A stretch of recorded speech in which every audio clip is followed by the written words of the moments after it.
Welcome, Chris. Thank you very much. Great to be talking to you.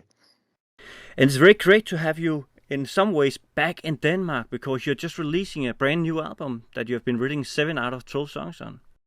That's right. That's right. Yeah, it's been a long time coming because I actually recorded the album in 2019 and finished it in 2020, and then it was supposed to come out earlier, obviously, because but with the COVID things and everything, it ended up getting delayed and delayed and delayed. So I'm really glad that it's finally out there. Yeah. Yeah. So it's not because you have been spending most of the days with the lockdown writing new songs. It's actually songs you already had. Yeah, the album and the songs were all written before lockdown started, before the COVID thing started. I've been writing songs since then to keep myself busy for future projects. But this particular album, the songs were new before before the COVID thing started. But yeah, but nevertheless, the album's been sitting there waiting, and I'm glad that it's out now. Yeah, and we will listen to some of the songs here in the program. And to begin with, I just have a question about that. You actually have been bringing in some of the old colleagues you have been working with many years ago. But Mike Chapman, yeah, I mean that was just something that came about because he came to see me in a show that I did in the UK in early 2019. And he came to a show I did in Watford, which was just outside London. He lives in London now, Mike. And he just turned, well, he sent me a text and said he'd like to come and bring some friends with him to see the show. And I said, great, no problem. And he turned up. And then we just hadn't seen each other for so long. We ended up chatting away, came backstage. And then he said, next time you're in London, come, pop in and see me. So I did that. A couple of months later, I was in London. And I went and stayed with him. He's got an apartment on the Thames, on Albert Embankment there. So I went down there, and we just had a great time, talking about old days and playing songs from the old days and telling stories and everything and remembering things that happened. And that's why we started to do so. We said, we should record something together. So that's where the idea came from, and then we just went into that kind of mode and started to listen to songs, and some songs he had, some songs I had, and then we booked studio time and went in and started recording. And you also have been writing, as I said in the beginning here, that you've been writing 7 of the songs yourself. And I'm a little bit curious about how you work with new songs. Do you have any special working process with a new song?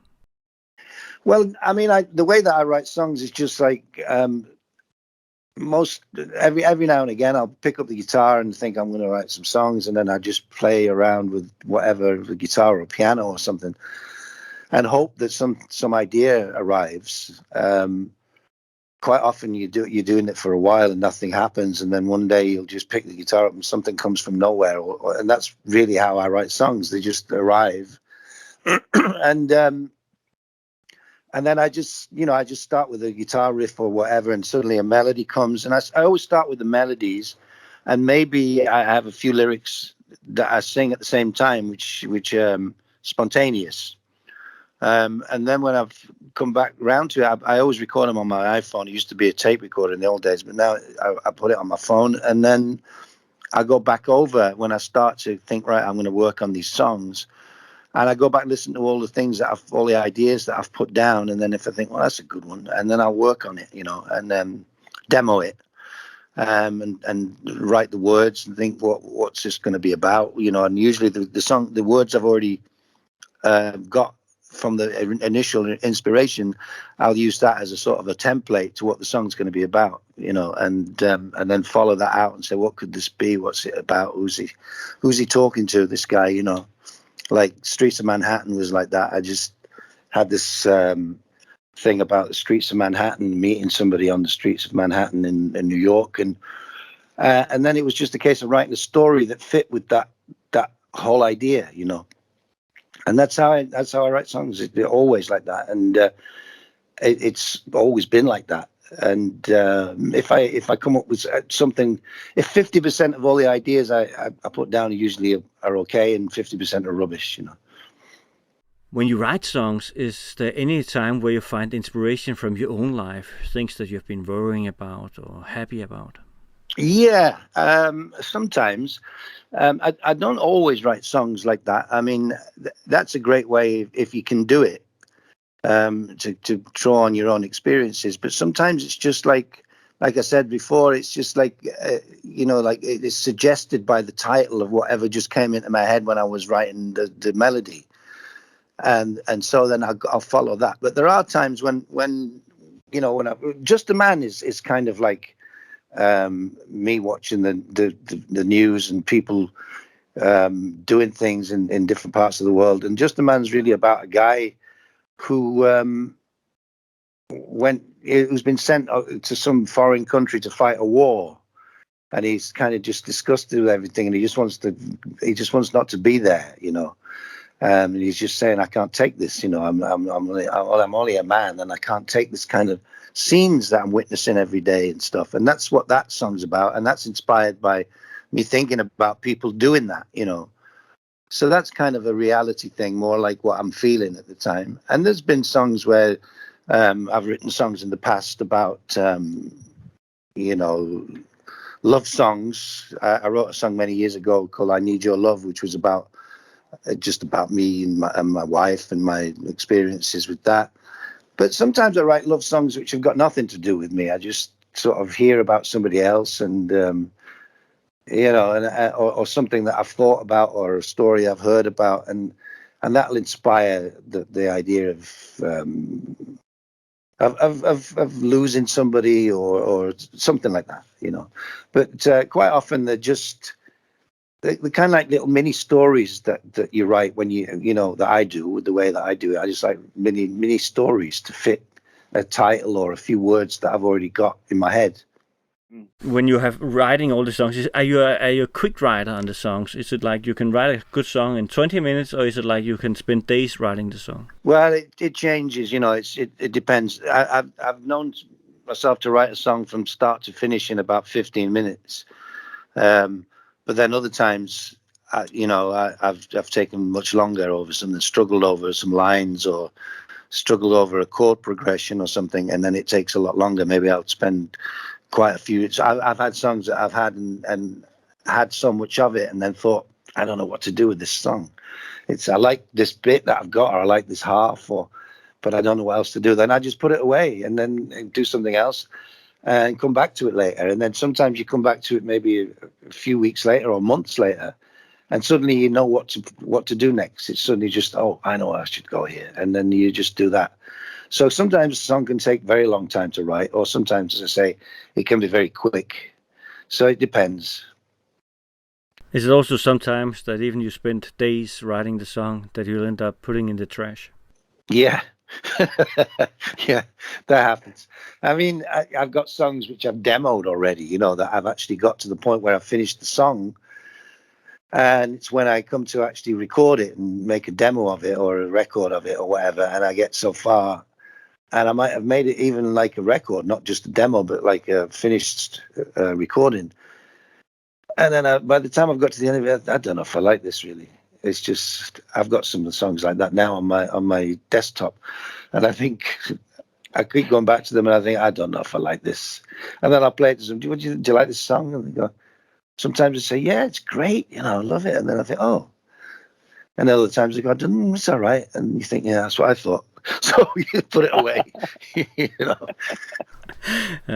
Do you very often use friends, or who do you play the songs for, just to get some opinions from others? Because I can imagine that if you're writing a song, it's your love. You love, if you like the song, of course, you like it so much that it can be difficult to find out, is it good or not? Yeah. I play it to friends and family, and there's a number of people that I kind of trust with their opinion.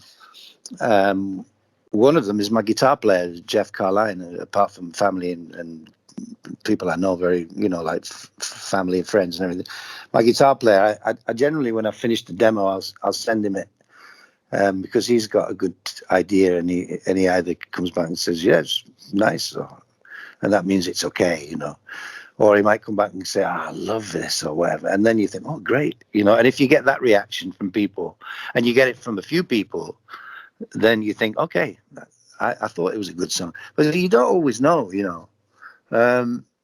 You sometimes, when you start off with a song and you start writing it, you think, oh, this is a good song, this is a good, where did that come from? And it works out. Or sometimes you do that and then later on it doesn't, and you think, I didn't really do it properly or something. Maybe I'll go back to it another day, or it's not a good song. You know, you think it's good and it's not. You know, and you know it's a great varied opinions around about what's a good song, what's not a good song, and there's so many people who think that they know a good song when they hear it.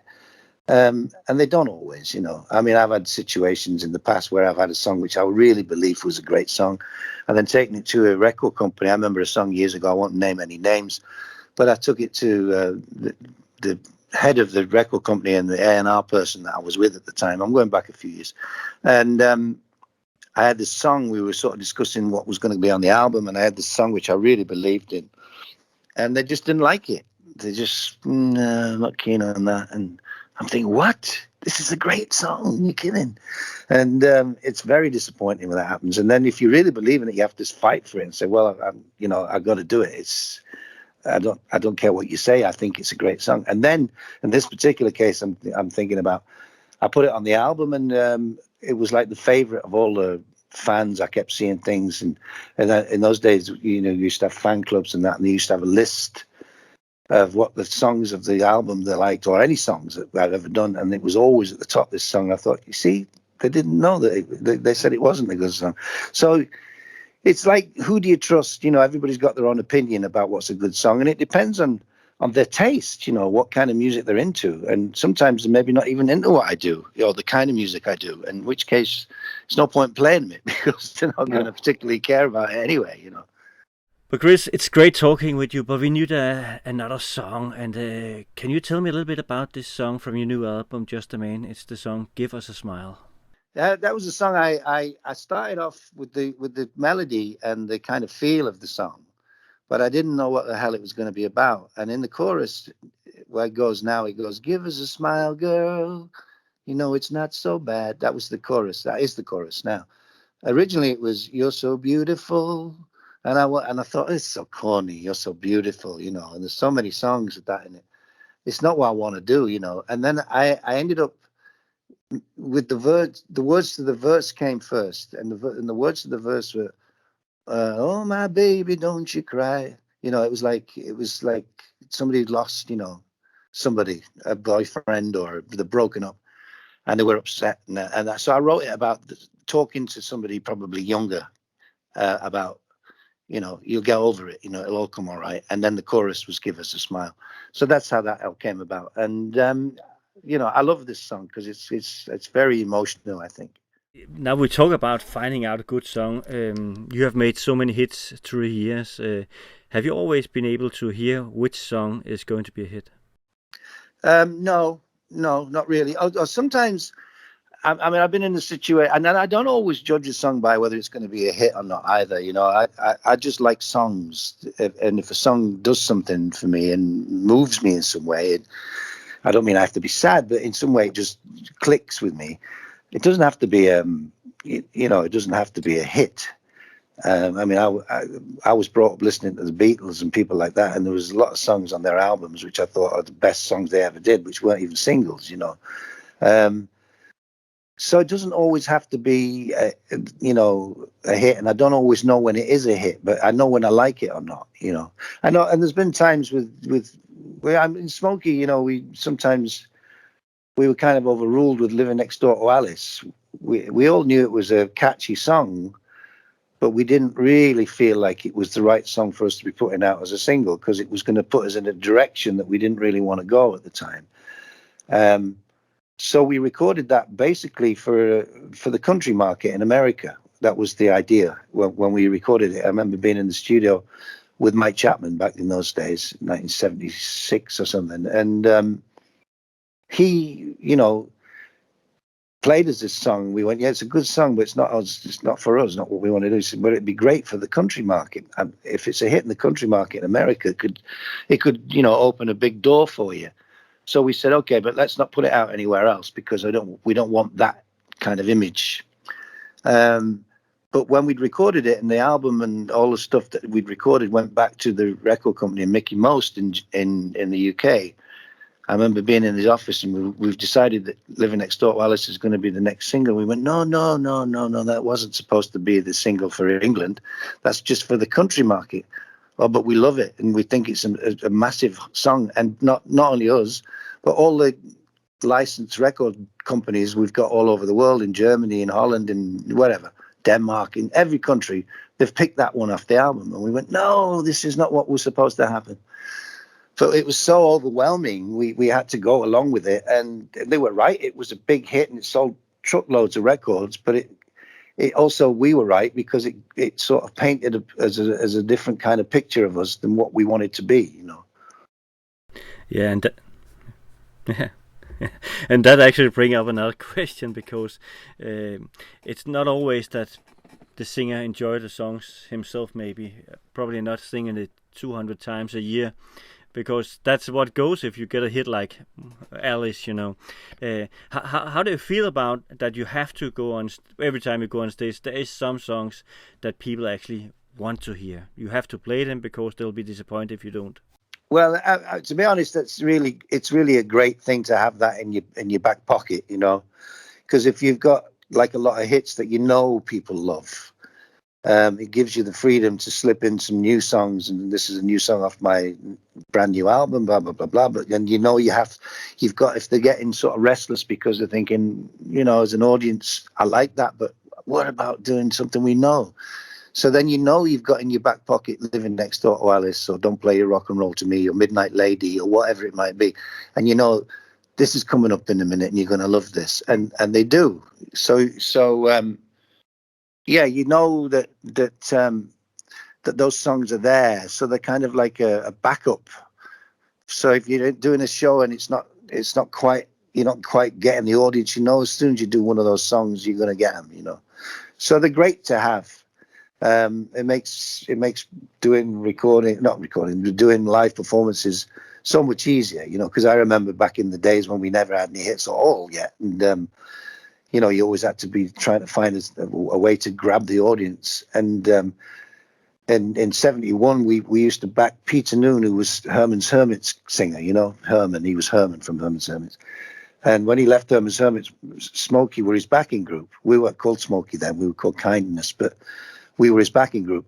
And I remember doing gigs with him and envying him the fact that when we were playing to an audience, he could always bring out, there's a kind of hush now, or No Milk Today, or whatever it was that was a big hit, that, you know, and it was like a given that the audience were going to love that and go, yeah, you know. And I was thinking, oh, I wish we had something like that to do. And it's the fact that when you're doing a live show, those big hits that you've sung so many times and you've played so many times are really a godsend, because they're just the thing that's sort of the highlights of the show, you know, and they're great to have them. But Chris, we need another song from your new album, Just the Main. And which song do you recommend us to hear now? Well, this song that you're going to play now is a song which was written by Mike Chapman. He actually, when I was at his apartment, we were discussing the album and doing everything else, he had some songs which he'd already written and demoed in his catalogue, you know, and he played me a few of them. And this was one of the ones he was going to record with somebody else. Actually, he had somebody else he was working with at the time. And I said, "Oh, doesn't suit her." I said, "That's not right for her. That sounds like a song I would sing." So anyway, after a long conversation, we said, "Yes, we can do it. We can do it with you." So that's what happened, and the song's called "All Because of You."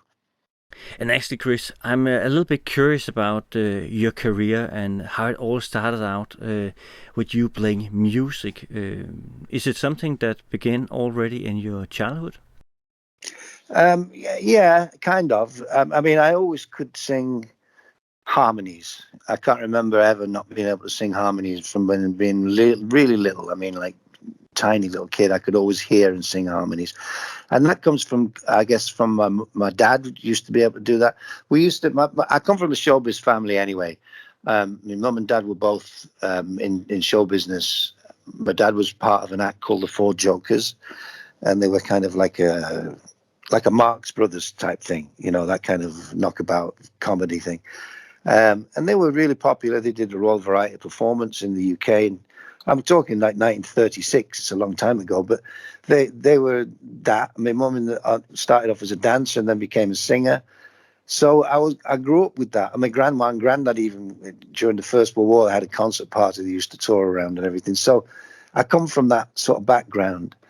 And I remember when we were kids, in the days, you know, I was growing up in the 50s, and they used to have a piano in the front living room, and we'd have, if all the family were there, and I'm talking about my cousins and everybody, there'd be like sing songs. They'd sing these old songs like "You Made Me Love You" and stuff. I don't know if you know these old English music hall songs, but everybody would sing them, and my dad or my granddad, both of them, would always at some parts of the songs break into like a harmony.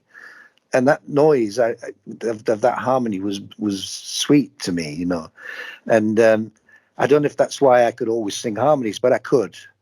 And so, yeah, I was kind of musical always. But I was shy, very shy when I was little. So I never envisaged, I mean, parents never envisaged me going into show business because I was too shy. But when I got older, I kind of came out of that, and it was really the rock and roll thing, and then the Beatles that kind of inspired me to want to do it, you know, for a living, or to do it as even for fun, which is what you do at the beginning. But yeah, I guess I've always had that musical sort of interest and musical bent, really, to go that way. And when did you start playing guitar? How old were you? About 13, I think, 13 years old. I got a guitar for Christmas. Funnily enough, it must have been 64, I think, something like 1964, when I was like 13, coming up to 14. And I'd gone up to my grandparents. We used to go to my grandparents quite often for Christmas and stuff. And I went there, and I got a guitar for Christmas. They bought me a guitar, which they knew I was dying for. And I got a chord book with it as well, which was, you know, just like a small book where it showed you the picture of the chord shapes and the names of the chords.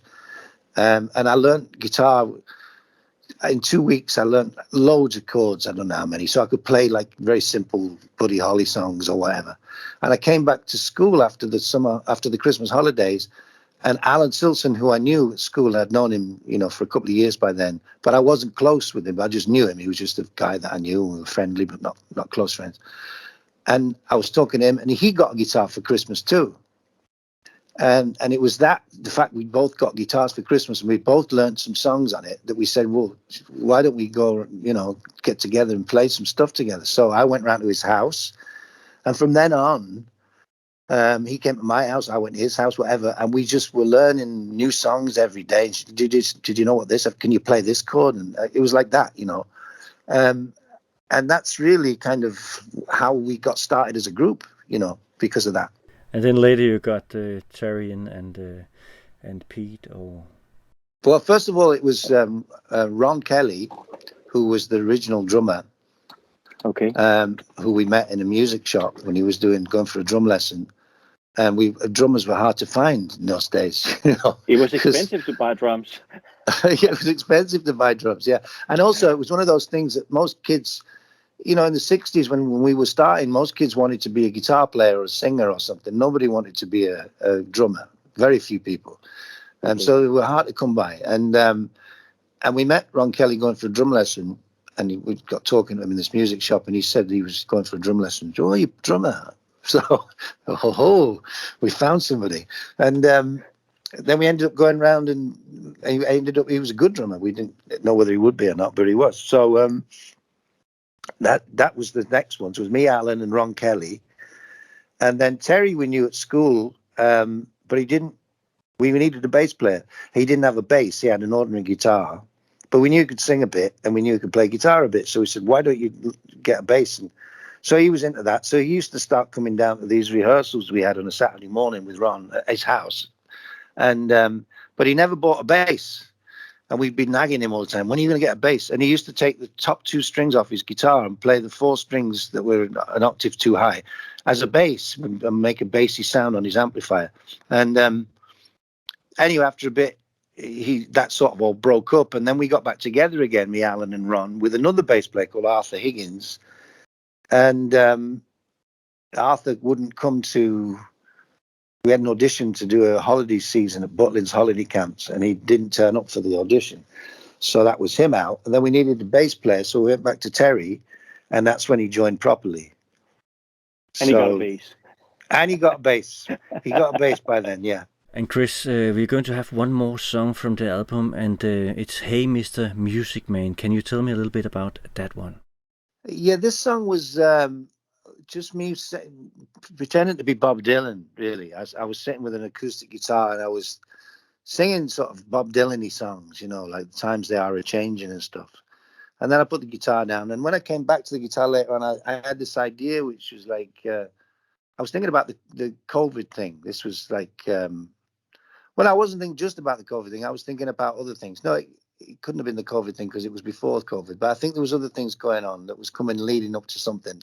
And I wrote the lyrics like, oh, my darling, don't you cry. I got news for you. And I was doing like a Bob Dylan thing, you know. Lift your face up to the sky and the sky is turning blue. And I had this kind of strummy acoustic thing. And I just really liked it, you know. And then so I had to work on it. And then I thought, well, it's like, I feel like I'm a minstrel going around telling people, you know, that this is what's all right. And like a news minstrel kind of thing. And so then the chorus just started to sing, hey, Mr. Music Man, play the song if you can. I want to hear it tonight. And that was the premise of the song then. So the song was born, Hey, Mr. Music Man. And then you start playing together, and then you got your first hit after a while, and got into a record, and you got into a record company who had actually said no to Beatles, as far as I know. But many record companies actually said no to Beatles in the beginning, I think. Yeah, I think so. But he, the guy, we had a record deal with RCA first, which was 1969, and we had a couple of singles out, two, three, I think, and they were all flops. They didn't do anything at all. And then we signed to Decca, and we actually signed to Decca Records. And the head of Decca at the time was a guy called Dick Rowe, and he was the actual guy who turned down the Beatles, Dick Rowe. And he apparently at the time he said to Brian Epstein, the guitar bands are out. Because there'd been a group called the Shadows who'd been really big. They were Cliff Richard's backing group, and they also had hits on their own. And by that time, he thought that was over, the guitar thing. So he said to Brian Epstein, no, the Beatles, you know, the guitar bands are out. Everybody can have a bad day and make a mistake, right? Yeah, but then he did it. Then he did it with us as well, because when we were signed to Decca after we had the RCA contract, we signed to Decca, and he was the head of Decca still. And he actually signed us, but we had 2 or 3 singles out which flopped, and he let us go again because he said guitar bands were finished, and he said it twice within 10 years, you know. So yeah, he made a mistake, but I mean, he made up for it. He signed the Rolling Stones, didn't he, after the Beatles? So I guess he did all right anyway. Okay, he was a little bit lucky then, you know, because else he would have been end of history in the record business. Yeah, that's right. But you played with Smokey for many years and had a lot of hits, traveling around all over the world. I could almost say, you know. And then actually, was it you played, of course, with Susie. You had this big hit with Susie Quattro, Stumbling in '78, I think it was, which sold billions of records.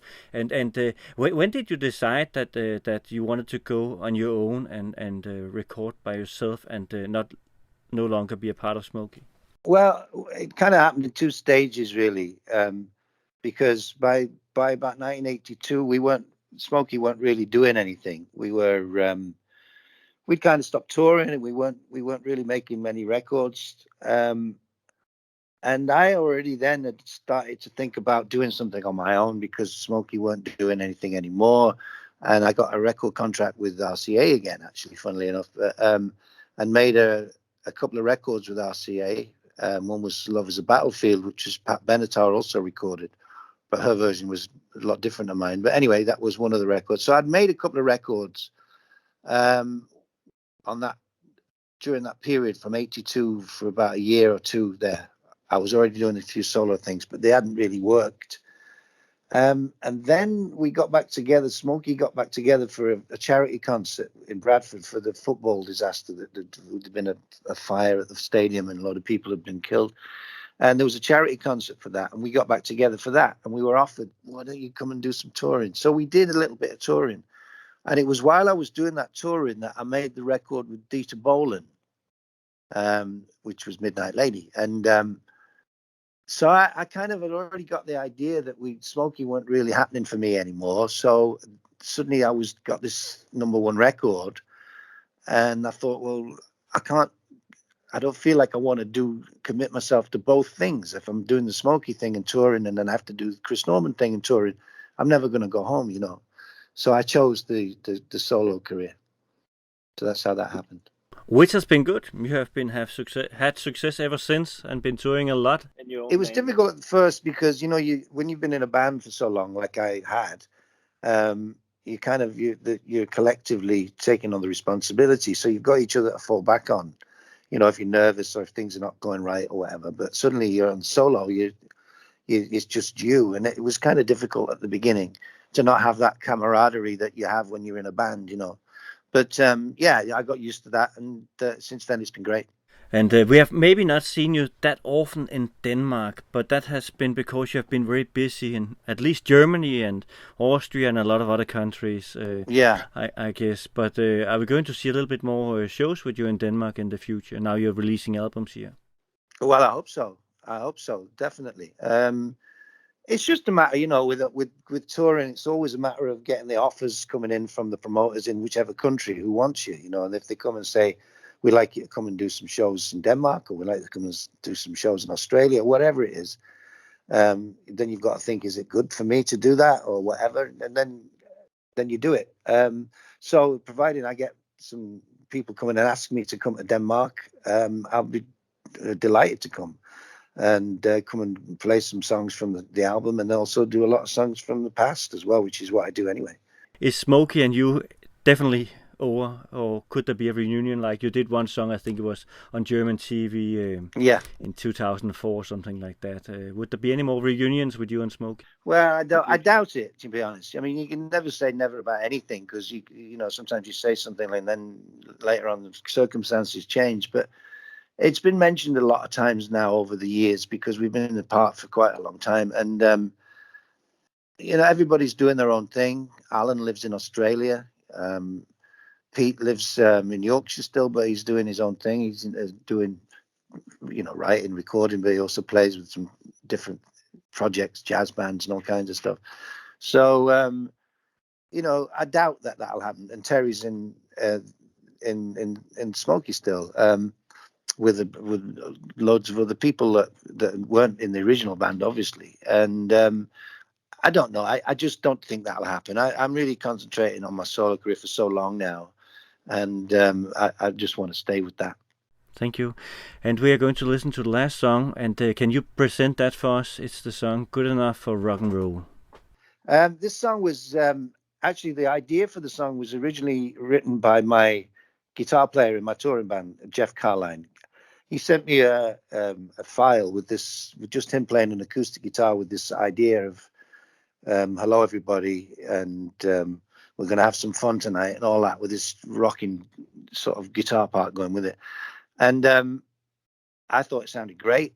So I said, you know, he said, have you got anything to go with this? So I ended up working on the song, and I came up with the hook line, and it's got a backbeat and all that stuff. It's good enough for rock and roll.